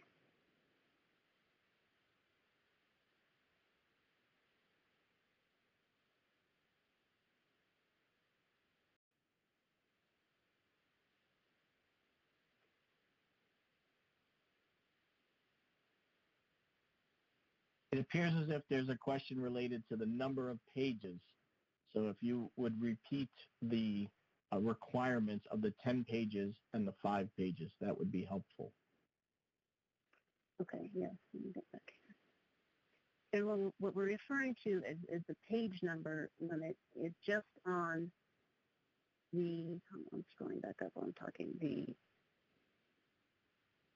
on the proposal narrative. So that portion, just your narrative, and I'll clarify, I see there was another question about the headings. If you have a copy of that Notice of Funding Opportunity on page 6, it starts with your proposal. That is your proposal narrative. Number 1 is the planning project. The planning projects have 5 headings. They're bullet pointed in that Notice of Funding Opportunity. You'll see below that are the implementation projects. The implementation projects have 7 headings that you must include. And in this narrative only, the text of that, which must be typed in Times New Roman and no smaller than 12-point font, inclusively cannot exceed 15 pages. And that's, so the text is 10 pages, and up to 5 additional pages can be attached for figures and tables for a total of 15. So that 15-page limit does not include your standard forms, your budget narrative, a NICRA if you submit one. There's a lobbying certification that is also required. And if you are including any letters of support that you have, that is not inclusive of any page number restrictions.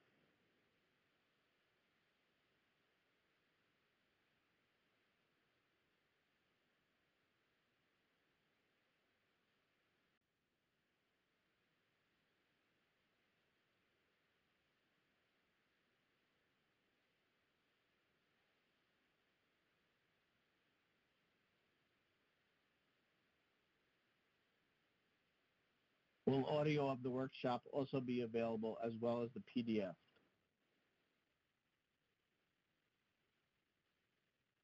Yes, this is being recorded. So a link to the recording will be posted both on farmers.gov and on grants.gov.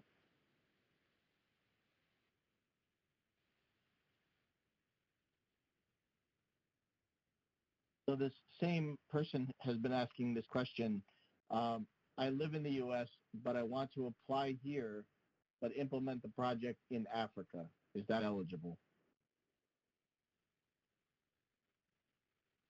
No, projects have to be based in the United States.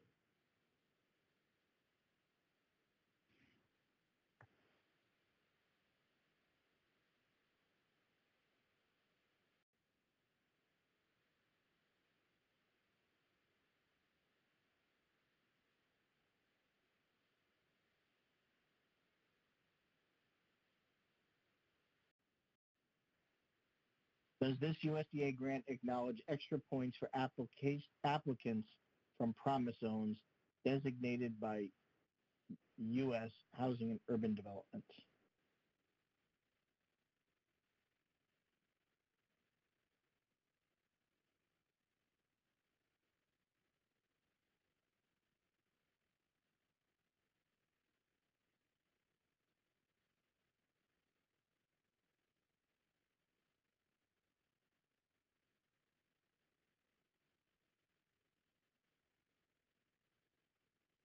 So higher consideration will be given to an applicant who has experience serving communities in urban areas, suburbs, and urban clusters where access to fresh food are limited or unavailable.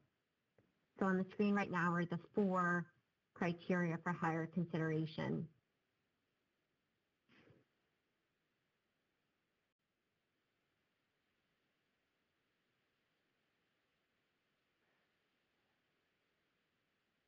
And I see a question about a start date and an end date. My assumption that probably in relation to the SF424, which has those as required fields. So the Notice of Funding Opportunity states that applicants should plan their project based on a project start date of September 15th, 2020. So on your 424 form, put that as the start date. And then the end date can be any, depending on your project, would be 1 to 3 years after that September 15th, 2020 date.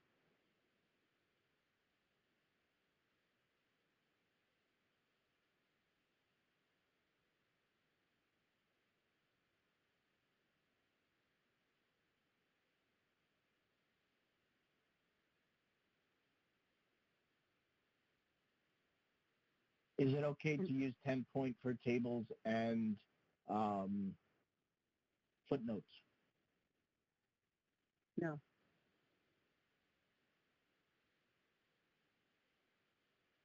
And I see a question, if the project involves construction and non-construction, should you submit the 424A or the C?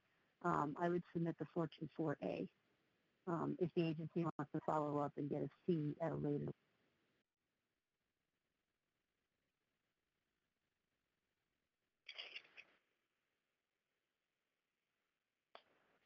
Is there a scoring rubric available similar to other USDA grants?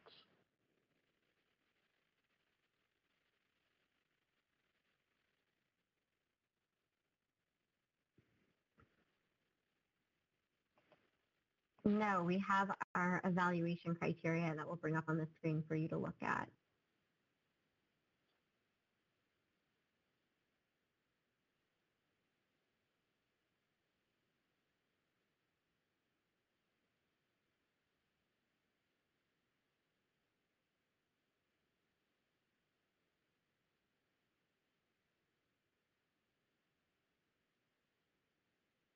This question is related to planning grants.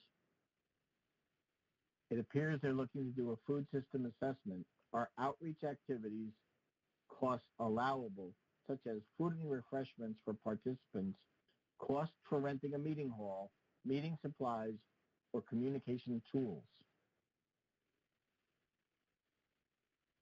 Yes, as long as they are necessary to complete the scope and objectives of the grant.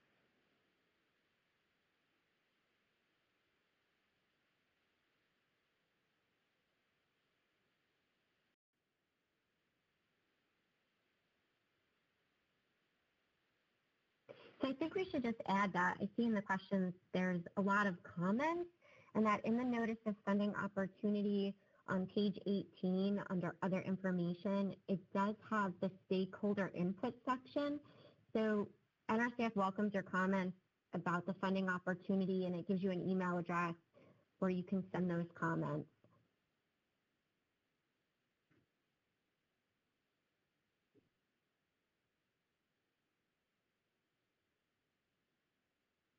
Yeah, Joe, it's 4 o'clock Eastern time. Do you have maybe I one don't see summary any question? other questions.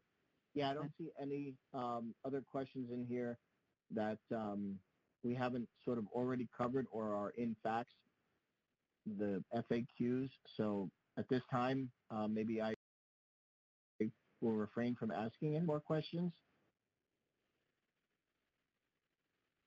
Unless Okay, Unless this is Jen. I'll go ahead and close out the webinar. Thank you, everyone. On behalf of the USDA and the Natural Resources Conservation Service, I wanted to say thank you to Joseph, Michelle, Annie, and Terry for taking time out of the busy schedules to provide an excellent presentation about the Urban Agriculture and Innovative Production Competitive Grants Program. And thanks again to everyone for joining us on the webinar.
Warning, warning, warning. Hard hats, pickaxe, shovels, boots required.